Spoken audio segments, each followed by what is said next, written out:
বন্ধুরা, মাছকাট home maker থেকে আমি রূপা নিয়ে চলেছি খুব সুন্দর একটা ব্লগ। কেমন আছো তোমরা সবাই? আমরা তো বেশ আছি। আজকে দেখো আমি তোমাদের কাছে এই 1 কাপ পরিমাণ কিছুটা চাল নিয়ে চলে এসেছি। এটা একদম বাসমতি রাইস। তো আজকে এই বাসমতি রাইস দিয়ে কী রেসিপি করব সেটা দেখতে হলে অতি অবশ্যই আমার সাথে থাকতে হবে বন্ধুরা। ভিডিওটা একদম স্কিপ করবে না। যারা পুরনো বন্ধু আছো তারা তো আমার পাশে আছো, নতুন বন্ধুরা প্লিজ চ্যানেলটাকে সাবস্ক্রাইব করে পাশে থেকো। তো এই বাসমতি রাইস দিয়ে আমি কী রান্না করব সেটা দেখতে হলে চলো দেখে নিই কী কী এর সাথে লাগে। এখানে দেখো আমি গাজর একদম সরু সরু করে কেটে নিয়েছি, আর ছোট ছোট করে ক্যাপসিকাম কেটে নিয়েছি, আর এখানে নিয়ে নিয়েছি একদম ফ্রেশ পনির ছোট ছোট টুকরো করে। এখানে নিয়ে নিয়েছি মটরশুঁটি, সম্পূর্ণটাই এখানে যা যা আছে সবই ফ্রোজেন, এই গাজর আর ক্যাপসিকাম ছাড়া। আর নিয়ে নিয়েছি এখানে কর্ন। তো এইগুলো দিয়ে আমি আজকে তোমাদের সাথে শেয়ার করব ভেজিটেবল ফ্রাইড রাইস। কিন্তু আমি এর মধ্যে বন্ধুরা কোনো রকম পেঁয়াজ রসুন এগুলো কিছুই ইউজ করব না। তো আজকে তোমাদের সাথে ভাবলাম এই ভেজিটেবল ফ্রাইড রাইস কীভাবে রান্না করি সেটা তোমাদের সাথে শেয়ার করি। তো চলো দেখতে থাকো। ফাইনালি দেখো বন্ধুরা, এখানে আমি জল বসিয়ে দিয়েছি। এবার গ্যাসটা অন করে দিলাম, জলটা ফুটতে দেব বেশ কিছুক্ষণ। তো এই মুহূর্তে আমি এখানে অ্যাড করে দিলাম পরিমাণ মতো নুন।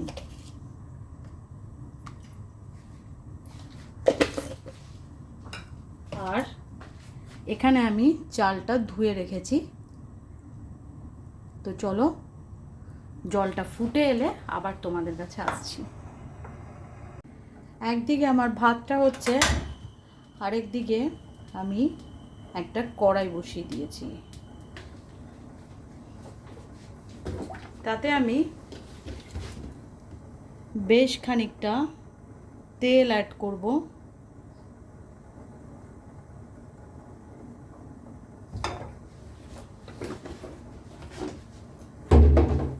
তেলটা গরম হয়ে আসুক, তারপর আবার আসছি। এই মুহূর্তে এক এক করে পনিরগুলো দিয়ে দেব। পনিরগুলো দিয়ে দেব ভেজে নেওয়ার জন্য। অ্যাড করে দেব অল্প পরিমাণ নুন,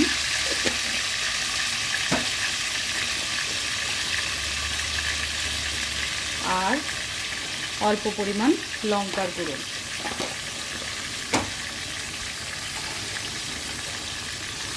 এইভাবে পনিরগুলোকে একটু গ্যাসের ফ্লেমটা বাড়িয়ে ভালো করে ভেজে নেব।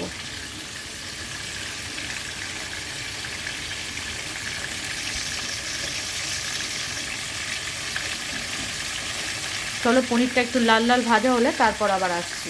তো এখানে দেখো জলটা ফুটে এসছে বেশ ভালোভাবে। আগে তো নুন অ্যাড করেছিলাম, এবার আস্তে আস্তে আমি চালটা অ্যাড করে দিলাম।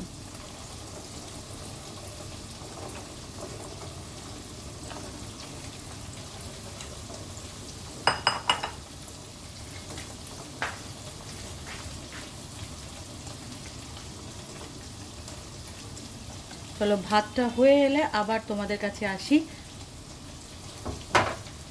এদিকে পনিরটাও মোটামুটি একটা দিক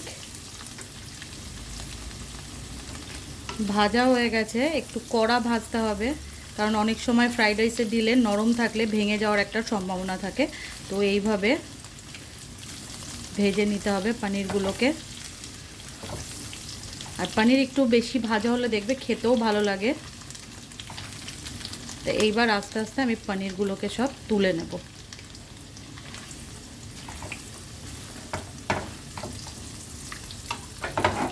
তো চলো আবার পরে আসছি। ফাইনালি এখানে দেখতে পারো প্রায় 70% মতো ভাতটা কুক হয়ে গেছে। তো এইবার আমি আস্তে আস্তে কী করবো, অনেকটাই গরম ভাপেও ভাতটা হয়ে যাবে। তো এইবার আমি একটু ভাতের ফ্যানটা ঝরিয়ে নেব, তারপর আবার তোমাদের কাছে আসছি। চলো ফাইনালি দেখো কড়াইতে যে তেল ছিল, তেলটা একটু হালকা গরম হবে।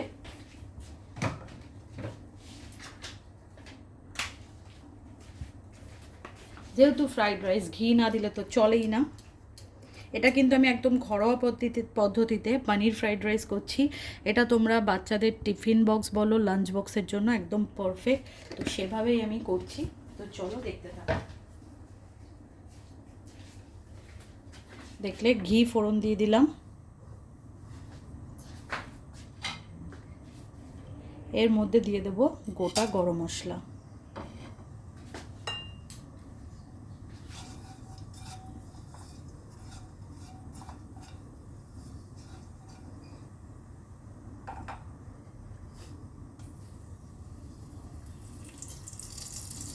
গরম মশলাটা হালকা ভাজা হয়ে আসছে, এই মুহূর্তে অ্যাড করে দেব গাজর, কেটে রাখা গাজর।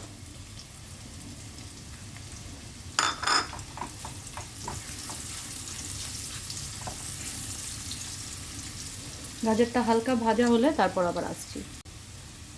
গাজরটা হালকা ভাজা হচ্ছে, অ্যাড করে দিলাম ক্যাপসিকাম। কোনো সবজিগুলোই কিন্তু বেশি ভাজবো না। চটজলদি নিরামিষ দিনে এই ধরনের ভেজিটেবল ফ্রাইড রাইস কিন্তু তোমরা বাড়িতে বানিয়ে নিতে পারো। অ্যাড করে দিলাম মটরশুঁটি, অ্যাড করে দিলাম কর্ন,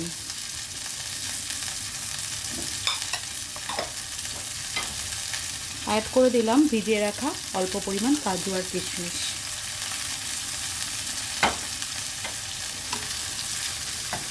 তো চলো সব কিছু একটু ভালোভাবে ভাজা হোক। গ্যাসের ফ্লেমটা একটু কমিয়ে ভাজতে হবে। এই মুহূর্তে অ্যাড করব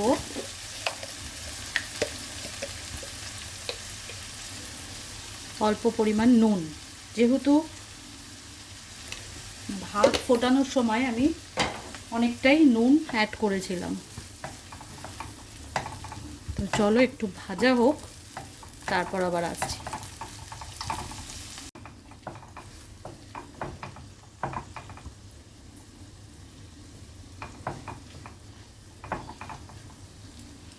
দেখো এখানে সবজিগুলো মোটামুটি ভাজা হয়ে গেছে।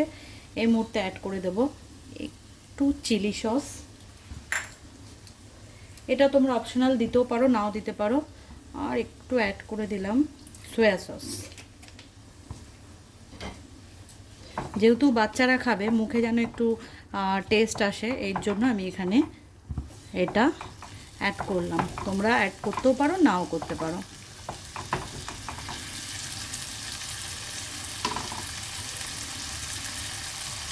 দেখতে পাচ্ছ সবজি সব ভাজা হয়ে গেছে। এবার অ্যাড করে দেবো জল ঝরিয়ে রাখা ভাতটা। এইবার সব সবজির সাথে খুব ভালোভাবে মিশিয়ে নেব। ফ্লেমটা একটু আস্তে করে দেবো। এর মধ্যে কিন্তু এখনো পর্যন্ত আর প্রথমেই যা তেল আর ঘি দিয়েছিলাম,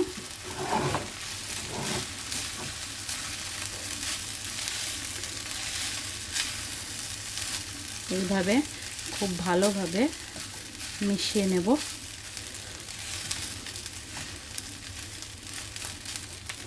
এইখানে এই মুহূর্তে অ্যাড করে দেব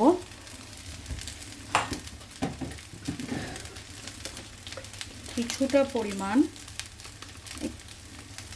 ফ্লেভার বলো হালকা ঝালের জন্য, গোলমরিচ।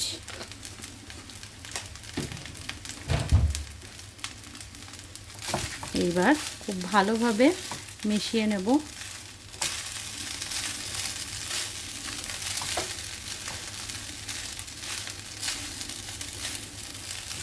দেখতে পাচ্ছ কত সুন্দর লাগছে দেখতে। এইভাবে বাচ্চাদের টিফিন বক্সে বা লাঞ্চ বক্সে এরকমভাবে তোমরা বানিয়ে দিতে পারো। তাতে বাচ্চাদের ভালোও লাগবে খেতে, আর যারা একটু খাওয়া নিয়ে বায়না করে তাদের জন্য এটা খুবই ভালো। চলো আবার পরে আসছি।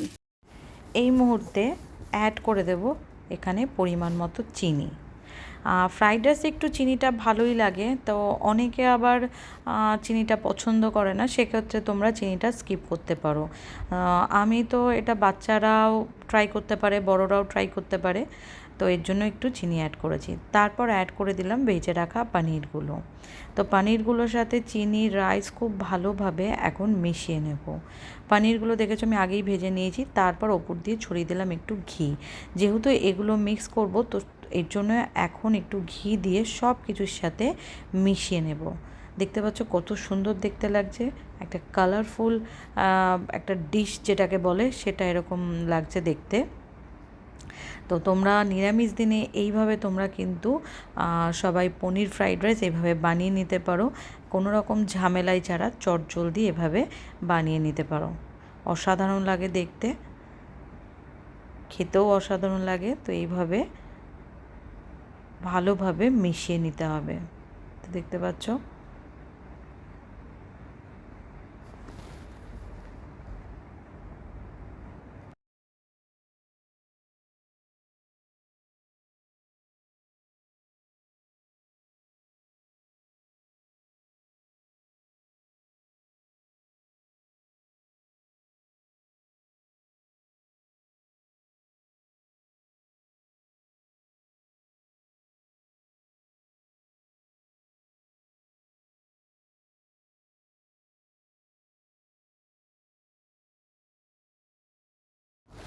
তো চলো গরম গরম প্লেটে একদম সার্ভ করে নিই এই পানির ফ্রাইড রাইস। দেখতে পাচ্ছ অসাধারণ কিন্তু দেখতে হয়েছে।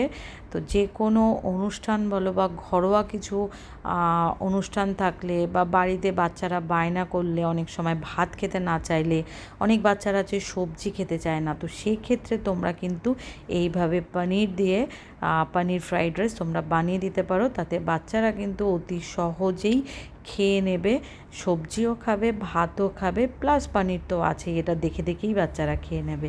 তো অতি অবশ্যই বন্ধুরা জানিও কেমন লাগলো এই পনির ফ্রাইড রাইসের এই প্ল্যাটারটা কেমন লাগলো, অতি অবশ্যই জানিও। গরম গরম কিন্তু অসাধারণ লাগছিল খেতে। তো চলো দেখে নাও।